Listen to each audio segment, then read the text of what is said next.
Form 47 کی تقسیم پہ جھگڑا عروج پر ہے پاکستان پیپلز پارٹی اور مسلم لیگ نواز کے درمیان، اور اب دونوں ہی جماعتیں اور خاص طور پہ پاکستان پیپلز پارٹی وہی بات کہہ رہی ہے، وہی کچھ کر رہی ہے جو عمران خان صاحب نے آج سے 4 سال پہلے کہی، اور پھر 8 فروری 2024 کا جو الیکشن جس طریقے سے چوری کیا گیا اس کے بارے میں اب بلاول بھٹو وہی تمام الزامات نون لیگ پر، موجودہ حکومت پر اور ہماری ملٹری اسٹیبلشمنٹ پہ لگا رہے ہیں۔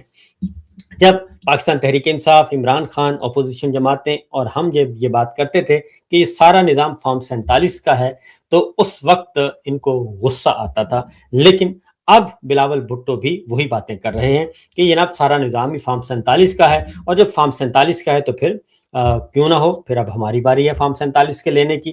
تو سٹارٹ لیتے ہیں جناب، کیونکہ بجٹ سے توجہ ہٹانے کے لیے بھی چیزوں کو دوسری سائڈ پہ کیا جا رہا ہے۔ ایک ڈرامہ کیا گیا تھا کہ ہم بائیک آؤٹ کریں گے، تو بائیک آؤٹ تو خیر نہیں ہو سکا بالکل بھی، نہ ہی کرنا تھا پیپلز پارٹی نے بائیک آؤٹ، اور پیپلز پارٹی کیوں بائیک آؤٹ کرے گی، کیونکہ آن بورڈ ہے اور سیم پیج پہ ہیں، سب کچھ ہیں۔ لیکن مسئلہ صرف یہ ہے کہ وہ کہتے ہیں کہ آپ نے زیادہ کھا لیا، اب ہماری باری ہے، ہمیں کھانے دیں۔ آپ کے پاس بہت بڑا صوبہ پنجاب ہے، آپ کے پاس فیڈرل گورنمنٹ ہے، پرائم منسٹر آپ کا ہے، صوبے کا وزیر اعلیٰ آپ کا ہے، اور دونوں فارم 47 کے ہیں، تو لہٰذا ہمارے پاس صرف صوبہ سندھ ہے جو کہ دوسرا بڑا صوبہ ہے، وہ ہمارے پاس ہے، اس سے پوری نہیں پڑتی، لہٰذا ہمیں کچھ اور چیزیں بھی دینی چاہیے۔ تو گلگت بلتستان کے الیکشن کے بارے میں بلاول بھٹو کیا کہتے ہیں، پہلے ذرا وہ سن لیجئے۔ بلاول بھٹو: تو اگر وہ زبردستی بنانا چاہتے ہیں تو سچ یہ ہے، حقائق یہ ہے کہ ان کا جو فارم 45 کے مطابق گنتی ہے وہ 3 کا ہے۔ اب وہ جب کہہ رہے تھے کہ ہم گلگت بلتستان کو لاہور بنا دیں گے، تو اس کا مطلب کیا یہ تھا کہ جیسے آپ کا لاہور کا حکومت بنا، اب ویسے گلگت بلتستان میں حکومت بنانے کے خواب دیکھتے؟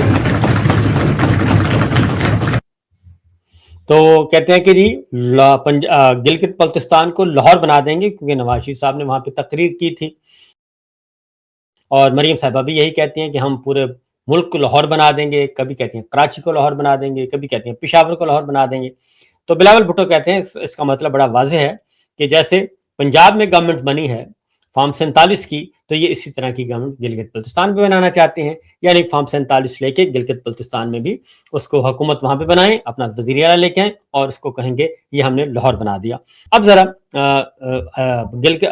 بلاول بھٹو کا اگلا شاٹ سنوائیے گا ذرا۔ وہ پیر پگارا صاحب کا بات بول چکا تھا کہ مسئلے میں پڑتے ہیں تو پاؤں پکڑتے ہیں، جیسے مسئلے سے نکلتے ہیں تو گلا پکڑ دیتے ہیں۔ اب دس از as far as my seats are concerned, right؟ کہ میرے اپنے سیٹس، میرے اپنا حق جو کہ میں نہیں۔ تو یہ کہتے ہیں جناب وہ گلا پکڑتے ہیں، تو یہ بات چودھری اعتزاز احسن صاحب نے بھی کہی تھی، اور انہوں نے اس وقت بھی کہا تھا کہ یہ نون لیگ والے جو ہیں آل شریف اور جاتی عمرہ، ان کی یہ نیچر ہے کہ جب ان کو مصیبت پڑتی ہے تو یہ آپ کے پاؤں پکڑتے ہیں، منت سماجت کرتے ہیں، منت اللہ کرتے ہیں، اور جب ان کا مطلب نکل جاتا ہے اور جب اقتدار کے ایوانوں میں پہنچ جاتے ہیں، خطرہ ٹل جاتا ہے، تو پھر یہ گریبان پکڑتے ہیں، اور یہ وہ اس وقت کر رہے ہیں۔ اور یہی وجہ ہے کہ ہمارے جو ملٹری اسٹیبلشمنٹ ہے وہ بھی ان کو لا کے اب پچھتا رہی ہے، کیونکہ انہوں نے گریبان ہی پکڑا تھا جب انہوں نے کہا تھا کہ جناب ہمارے پاس تو ویڈیوز ہیں، مریم صاحبہ نے کہا تھا ہمارے پاس تو بہت سارا میٹیریل ہے اور ہم تو چیزیں سامنے لے آئیں گے، تو بلیک میلنگ کی پالیٹکس سٹارٹ ہو گئی تھی۔ تو بلاول بھٹو پیپلز پارٹی کے سربراہ ہیں اور گلگت بلتستان کے الیکشن کے بارے میں واضح طور پر بتا رہے ہیں کہ مسلم لیگ نواز کی صرف کتنی تھی؟ 3 سیٹیں ہیں، یہ 3 بھی نہیں ہے بلکہ 2 سیٹیں ہیں، اور ان 2 کو بڑھایا جا رہا ہے، 2 کو بڑھا کے 3 کو بڑھا کے وہ کر دیا گیا 8، اور 8 تک لے گئے، اور اس کے بعد اب مزید 5 تک، اس کے بعد مزید اس میں اضافہ کرنا چاہتے ہیں۔ اور اس میں رانا ثناءاللہ صاحب کو آپ کو سنواتے ہیں کہ رانا ثناءاللہ صاحب کیا کہتے ہیں، ذرا وہ بھی سن لیجئے گا، کیونکہ رانا ثناءاللہ صاحب کہتے ہیں کہ نہیں بالکل نہیں، ہماری سیٹیں ابھی آ رہی ہیں، یعنی الیکشن ہو چکا اور 9-10 لاکھ ووٹر تھے جن کی گنتی جو ہے وہ 3 گھنٹوں میں آرام سے ہو جاتی ہے تمام حلقوں کی, اور چند ہزار کے حلقے تھے, لیکن کہتے ہیں کہ وہ رزلٹ آ نہیں رہے, رزلٹ تیار ہو رہے ہیں. گلگت بلتستان, رانا ثناءاللہ صاحب کو سنائیے گا جی. پیپلز پارٹی یا مسلم لیگ نون کا دیکھیے ابھی تو وہاں پہ رزلٹ جو ہے وہ مکمل نہیں ہوا.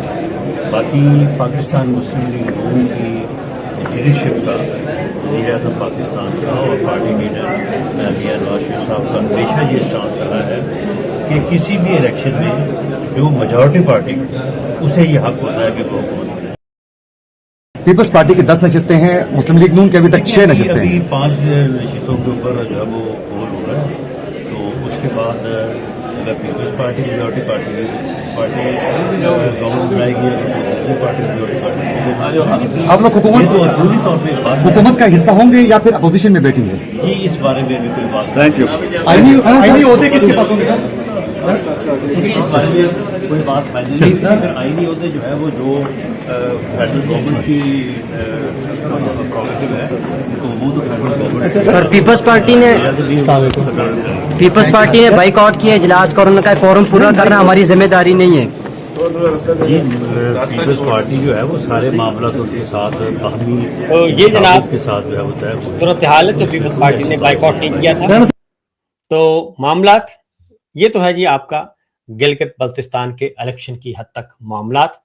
اور یہ رانا ثناءاللہ صاحب کہہ رہے ہیں کہ سیٹیں ابھی آ رہی ہیں, اور سیٹیں آئیں گی اور تیار ہو رہی ہیں بلکہ.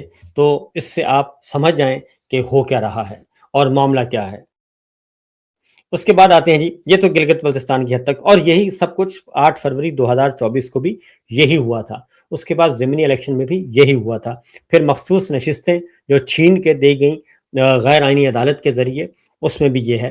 تو اب مسئلہ صرف یہ ہے کہ مجھے لگتا یہ ہے کہ نون لیگ سے جو ہے وہ ہماری ملٹری اسٹیبلشمنٹ کا جی بھر چکا ہے, ملٹری لیڈرشپ کا جی بھر چکا ہے, اور اب نون لیگ کو فارغ کرنا چاہ رہے ہیں اور نون لیگ سے چھٹکارا حاصل کرنا چاہ رہے ہیں. کیونکہ نون لیگ کا یہ 5واں بجٹ تھا, اور نون لیگ کو ڈرائیونگ سیٹ پہ بٹھایا گیا اور ان کو سب کچھ دیا گیا. ملٹری اسٹیبلشمنٹ, تمام کے تمام انٹیلیجنس ادارے, ہر پوری سول بیوروکریسی, ملٹری بیوروکریسی, سب سہولتیں ان کو دی گئیں اور ہر طرح کی مدد کی گئی, سب کچھ کیا گیا. لیکن 5 بجٹ انہوں نے پیش کیے. شہباز شریف صاحب جو ہیں وہ پاکستان کے واحد وزیر اعظم بن گئے ہیں جنہوں نے مسلسل 5 بجٹ پیش کیے ہیں, کیونکہ شہباز شریف صاحب تشریف لائے تھے 9 اور 10 اپریل کی درمیانی شب, جو رجیم چینج آپریشن ہوا, حکومت کا تختہ الٹا گیا تھا ایک سائفر کے حکم پر. اور اس کے بعد سے لے کر یہ 22 میں انہوں نے بجٹ پیش کیا, 23 میں انہوں نے بجٹ پیش کیا, 24 میں کیا, 25 میں کیا اور 26 میں کیا. اس سے پہلے کسی وزیر اعظم نے 5 بجٹ کبھی بھی ریگولر پیش نہیں کیے. اس دوران شہباز شریف صاحب پہلے امپورٹڈ سرکار کے طور پہ انہوں نے کام کیا, پھر درمیان میں عبوری حکومت آئی, لیکن عبوری حکومت سے پہلے, نگراں حکومت سے پہلے یہ اپنا بجٹ پیش کر کے گئے. پھر الیکشن ہوا اور الیکشن کے بعد پھر آ گئے اور پھر اگلا بجٹ پیش کیا. لہٰذا جو 5 سال میں معاشی تباہی ہوئی ہے ہر طرح کی, اس کے ذمہ دار صرف اور صرف ہمارے شہباز شریف اور ان کی کابینہ ہے, اور ان کے پیچھے جو ان کو سپورٹ حاصل ہے وہ ظاہر ہے وہ تو ہیں ہی ہیں, لیکن مین جو ہے وہ یہ ہیں.